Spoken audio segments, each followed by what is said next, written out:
शोहरत दिलाता है। अगर वो सच्चा और पक्का हिंदू होता, ईमानदार हिंदू होता, बहुत से हिंदू ऐसे हैं जिनको ये कहा जा सकता है कि ये शरीफ और ईमानदार और दयानतदार है, अपने हिंदुत्व में दयानतदार है, लेकिन ये वो लोग हैं जो अपने हिंदुत्व में भी ईमानदार नहीं है, हिंदू समाज के लिए मुश्किलें खड़ी करने का काम करते हैं।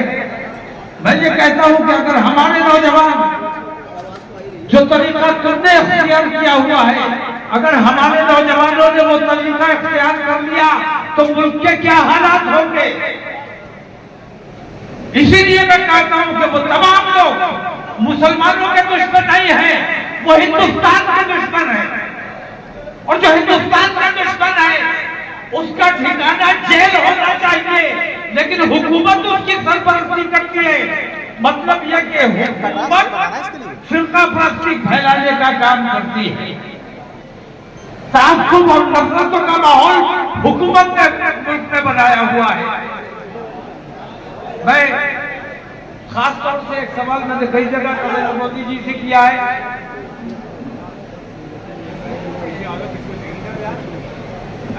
नरेंद्र मोदी, बैठो भाई, आप बैठ जाइए। नरेंद्र मोदी बैठ जाओ, एक तरफ को बहुत हो गया। मुल्क के प्रधानमंत्री हैं या एक समाज के प्रधानमंत्री हैं?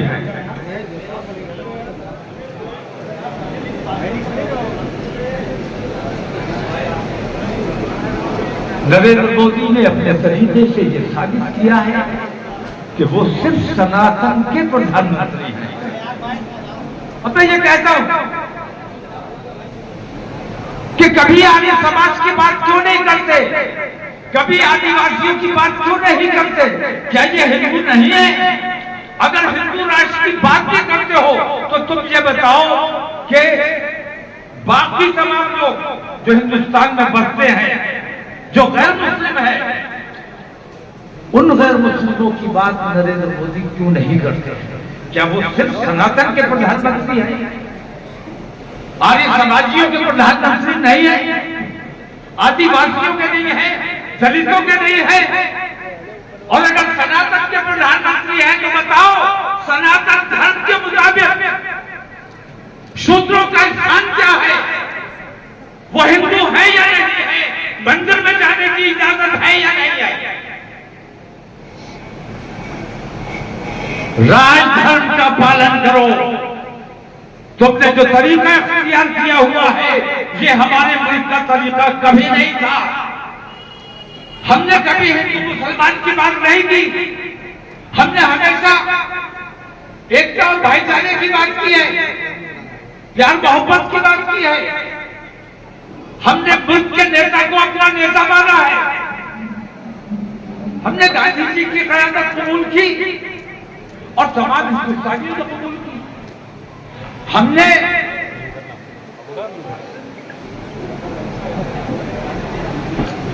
जवाहरलाल नेहरू को अपना नेता माना, पूरे मुल्क ने नेता माना। हमने लाल बहादुर शास्त्री को अपना नेता माना, हमने इंदिरा गांधी को अपना नेता माना। मैं कह रहा हूं तमाम हिंदुस्तानियों ने, मैं अपनी बात नहीं कर रहा हूं, तमाम हिंदुस्तानियों ने अपना नेता माना। उसमें हिंदू मुसलमान की कहीं कोई तकलीफ नहीं थी।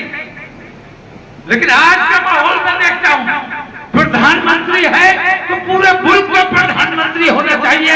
अगर वो सिर्फ सनातन का प्रधानमंत्री है तो उसे जाकर किसी मठ में बैठना चाहिए, किसी मंदिर में बैठना चाहिए। हमारे देश की सत्ता पर उसका कब्जा कतई नहीं जाएगा।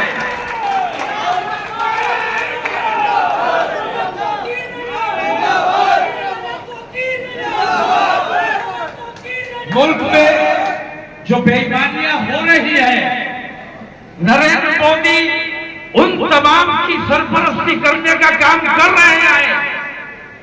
रसूल आज़म की शान में गुस्ताखी होती है, ये फिरका परस्त के सर पर हाथ रखते हैं। लिंचिंग होती है, ये फिरका परस्त उनके खिलाफ कार्रवाई नहीं करते। हिंदुस्तान में 2 कानून चल रहे हैं। मैं हिंदू समाज से पूछता हूं कि बताओ आज तक किसी मुसलमान ने किसी हिंदू देवी देवता की सामने कोई ताकीद की है? लानत है तुम्हारे ऊपर, अपने आप को हिंदू कहते हो। अगर सच्चा हिंदू होगा तो किसी भी मजहब के रहनुमा के खिलाफ मुंह से जबान से आवाज नहीं निकाल सकता। अगर हिंदू है तो हिंदू बनकर रहना तुम्हारी जिम्मेदारी है। मुल्क में बदअमनी फैलाना, फिरकापरस्ती फैलाना, नफरतें फैलाना, ये जो माहौल बनाया जा रहा है, इसके लिए तन्हा नरेंद्र मोदी जिम्मेदार है। इसलिए मैंने ये तय किया है कि गली गली मेरे पास बहुत लोग आते हैं कि मियां ऐसा हो गया, गुस्ताखी हो गई, धरना दे दे, ज्ञापन दे दे। मैंने कहा हजारों बार तुमने ज्ञापन दिया है, हजारों बार धरना दिया है, बताओ कभी किसी धरने का कोई नतीजा निकला? कुरान की बेहुरमती हुई, हमने धरना दिया, एहतजाज किया, ज्ञापन दिया, क्या हुआ? अब कोई धरना नहीं दिया जाएगा, अब जवाब दिया जाएगा।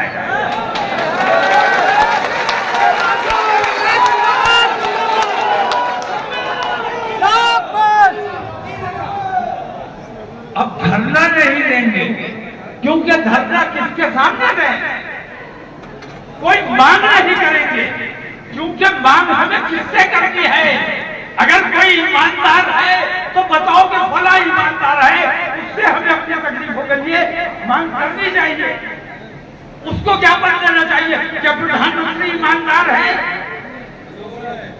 राष्ट्रपति को ज्ञापन दे दें, राष्ट्रपति क्या खुद मुख्तार है? सुप्रीम कोर्ट को ज्ञापन दे दें। मैं कहता हूं अदलिया आखिरी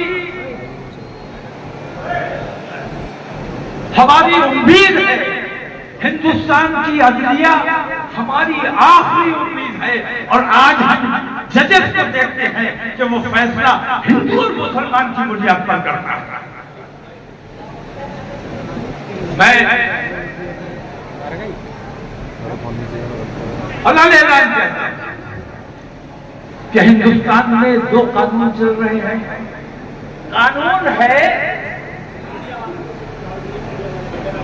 कानून है कि मुस्लिम मसाइल, तलाक, निकाह, बंटवारा, इन तमाम चीजों के फैसले मुस्लिम पर्सनल लॉ के मुताबिक किए जाएंगे।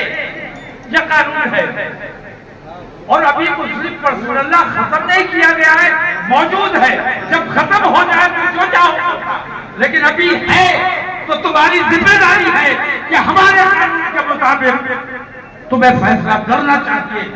लेकिन लगातार हो ये रहा है कि मुस्लिम पर्सनल लॉ को नजरअंदाज करके अपनी मर्जी के मुताबिक फैसले किए जा रहे हैं। ये अन्याय है। कानून ये है कि बाबरी मस्जिद के बाद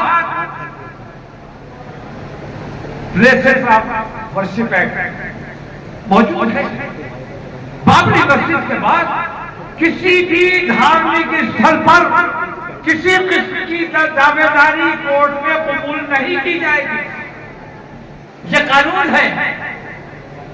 लेकिन सच्चाई यह है कि उस कानून की मौजूदगी में कानून की खिलाफ वर्जी अदालतें कर रही है और किसी भी मस्जिद के खिलाफ, किसी भी सरकार के खिलाफ कोई भी गोली का आदमी अदालत में जाता है और उसे तारीख दे दी जाती है और सर्वे कराया जाता है और मुसलसल तारीखें डाली जाती है।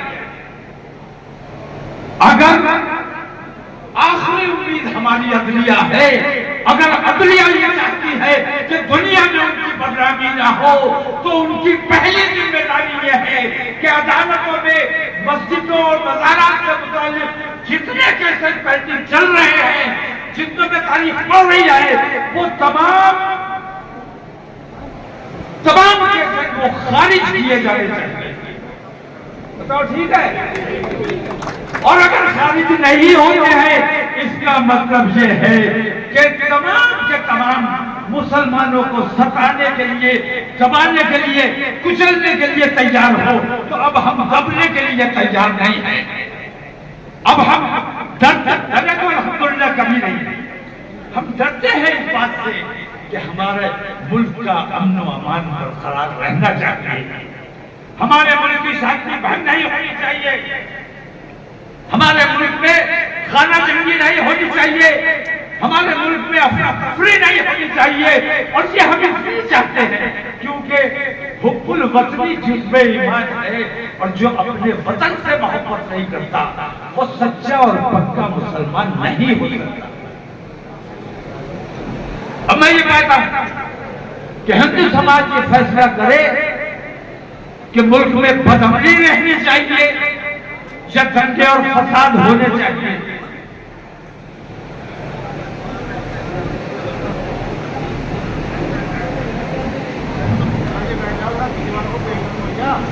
इसीलिए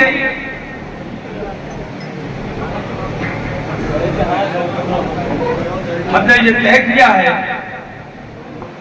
कि मुल्क में जिस किस्म का माहौल है इसके खिलाफ लोग धरना, प्रदर्शन और एहतजाज करना चाहते हैं, अपने गम गुस्से का इजहार करना चाहते हैं। मैं कहता हूं गुस्सा इजहार करने की चीज नहीं है, गुस्सा पालने की चीज है। गुस्से को पाल, गुस्से को पाल के रखो। गुस्सा निकल गया, ज्ञापन दिया या घर पे आके सो गए, बात खत्म हो गई। हमें ज्ञापन नहीं देना। यहाँ पे कोई ऐसा ईमानदार आदमी बताओ जिसको हम ज्ञापन कर सके, जो संजीदगी से हमारी मांगों पर गौर कर सके और इन बेईमानों को फांसी की सजा देने वाला अगर कोई है तो हम उसके सामने गिड़गिड़ाने को तैयार हैं, हाथ फैलाने को तैयार हैं। और जब कोई नहीं है तो कोई ज्ञापन नहीं होगा, कोई धरना नहीं होगा, लेकिन अपने मुल्क का अमन भी खराब नहीं होने देना है किसी भी हालत में। अब दिल्ली का घेराव होगा इंशाअल्लाह। बताओ,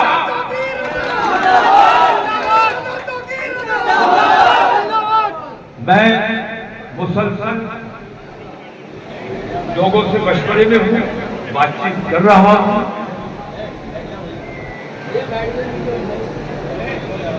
रामलीला ग्राउंड में इंशाअल्लाह तारीख का मैं ऐलान करने वाला हूँ। अभी चूंकि वहां दशहरा मेला चल रहा है, उसके बाद कोई तारीख फिक्स की जाएगी और आप लोगों को इत्तला दी जाएगी। और बरेली के लोग नहीं जाएंगे वहां, आपके अतराफ के लोग नहीं जाएंगे, बल्कि इंशाअल्लाह पूरा हिंदुस्तान दिल्ली के सड़कों पर होगा। और उस एक दिन अगर तुम हिंदुस्तान को जाम करने में कामयाब हो जाते हो तो तुम जो चाहोगे वो होगा, तुम्हारी जो मांग होगी वो होगी।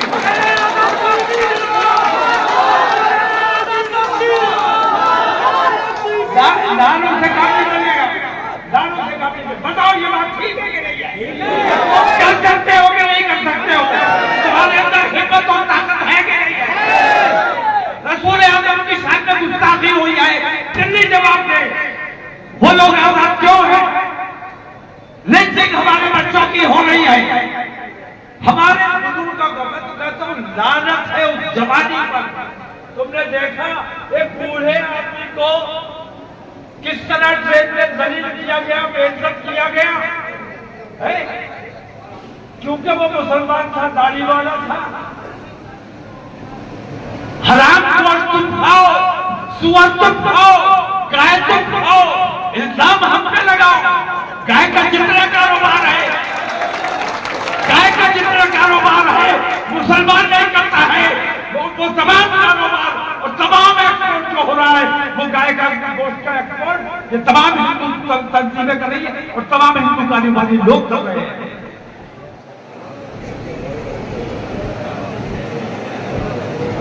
हमारी बहू बेटियों को मुर्तद बनाते हो, गुमराह करते हो, कर लो, मुझे परवाह नहीं है, क्योंकि मुझे कोई कमजोर ईमान वाला चाहिए ही नहीं। जिसका ईमान कमजोर है, जो अपने मफाद के बारे में सोचता है, अपना फायदा सोचता है, अपना ईमान बेच देता है, मुझे उसकी जरूरत नहीं है। मुझे तो वो छोड़कर चला जाए, ये मेरे लिए ज्यादा अच्छा है। बताओ ठीक है क्या है? जो छोड़कर जा रहा है, मेरा तो मानना यह है कि वो पहले भी मुसलमान नहीं था। मुसलमान होता तो इस बारे में सोचता ही नहीं। मेरा तो फायदा हो रहा है कि कमजोर दीन, कमजोर ईमान के लोग मुझसे अलग हो रहे। मेरा काम तो हिंदू लोग कर रहे हैं, मगर मैं हिंदू समाज से पूछता हूं, बार बार मैंने सवाल किया है कि हिंदू संगठन जो 2 लाख रुपए अपने नौजवानों को देते हैं कि मुसलमान की लड़की ले आओ, मुसलमान की लड़की से शादी कर लो कि मैं नौकरी दिलवाई जाएगी। ये तमाम लोग मेरा काम कर रहे हैं, मेरी उस बेटी की शादी नहीं हो रही, विवाह हो गई। लेकिन मैं हिंदू समाज से पूछता हूं कि ये हिंदूवादी संगठन क्या हिंदू बेटियों का नुकसान नहीं कर रहे हैं? अरे जो तुम्हारा नौजवान, तुम्हारा एक हिंदू जो नौजवान मुसलमान की बेटी ले जाएगी, तो एक हिंदू बेटी बेच ही रह जाएगी। वो भी हमारी बेटी है, वो भी हमारे देश की बेटी है। अगर वो न बेटी रह जाएगी तो हमें तकलीफ है। हिंदू बेटों का अधिकार उन बेटियों पर अधिकार है, और उन बेटियों का अधिकार इन हिंदू बेटियों पर है जो मुसलमानों की बेटियों को बहकाने का काम कर रहे हैं। तो मुझसे ज्यादा, मुसलमानों से ज्यादा नुकसान अगर कोई कर रहा है तो विश्व हिंदू परिषद, बजरंग दल जैसे संगठन हिंदुत्व का नुकसान कर रहे हैं, हिंदू समाज का नुकसान कर रहे हैं। तो एक बात समझ लीजिए, जिस दिन तारीख का ऐलान होगा दिल्ली कूच के लिए, उस दिन आपकी ये जिम्मेदारी है कि बरेली से चले और इस अंदाज में चले कि बरेली से लेकर दिल्ली तक पूरी सड़कें जाम होनी चाहिए। तब तो तुम्हारे अंदर जज्बा है,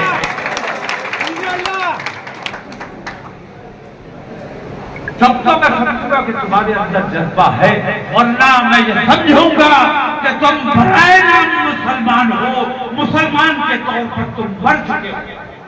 अगर जिंदा हो तो एक तारीख दूंगा, एक दिन दूंगा, उस दिन तुम्हें अपनी ताकत दिखाना है, और ये दिखाना है कि हम अमन पसंद है। इतनी भारी तादाद होने के बावजूद हमने अपना शांति के साथ काम किया है, किसी के साथ दुर्व्यवहार नहीं किया, किसी के साथ जाति नहीं किया। करोगे? एक हाथ में तिरंगा लेकर दिल्ली जब चलेंगे, हम अपने देश के संविधान की हिफाजत के लिए, अपने तिरंगे की हिफाजत के लिए, क्योंकि ये आतंकवादी जितने फिरका परस्त हिंदू है, ये हमारे देश को हिंदू राष्ट्र बना देना चाहते हैं, और हिंदू राष्ट्र बनने देने के लिए हम किसी कीमत पर तैयार नहीं है। लाठी चलाओ, गोली चलाओ, इंशाअल्लाह दिल्ली को जाग करने का काम किया जाएगा।